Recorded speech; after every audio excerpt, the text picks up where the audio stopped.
আমি যে তোকে যেতে দেব না। সিন্ধু বলছে না, বাধা দিও না, বাধা দিও না। যে পুত্র লাগে না পিতা মাতার কাজে, বৃথা সে পুত্র জনম। যে কন্যা লাগে না মা বাবার কাজে, বৃথা সে কন্যা জনম। যে অর্থ লাগে না সাধুগুরুর কাজে, ভগবানের কাজে, বৃথা সে অর্থ উপার্জন।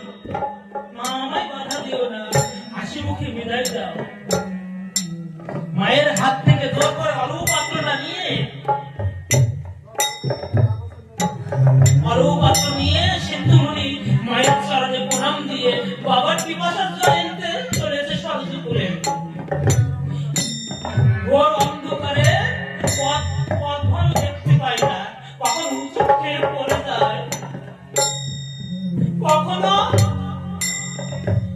ওই জঙ্গলে কাটা,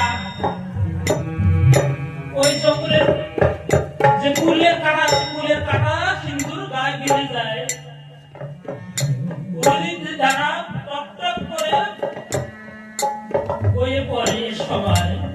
তবুও তার মনে একটাই বাসনা, আমার যা হয় হোক, আমি পিতার পিপাসার জলকে স্বর্গে যেতে হবে।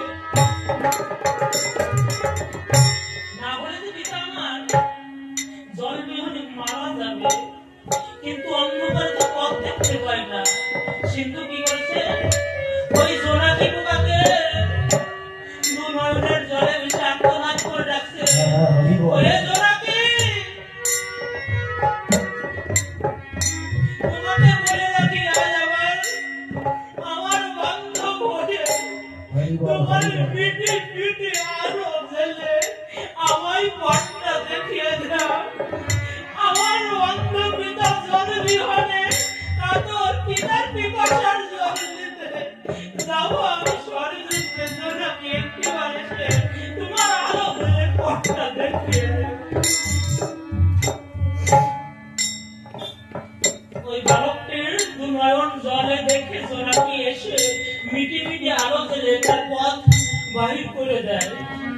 বালকের আলোর সাহায্যে পথ পেয়ে পিতা মাতার নাম স্মরণ করে এক পদ দুই পদ করে চলেছে সরজপুরে। যখন সরজপুরে পৌঁছায়, যখন অনুপাত্র দিয়ে জল ভরিবারে যায়, তখন বক বক শব্দ হয়েছে উচ্চারণ। অদূরে ছিল দশরথ রাজন। রাজন চিন্তা করে, তাই এই বুঝি এই অন্ধকারে দীর্ঘস্তি জল পান করে চলে যায়।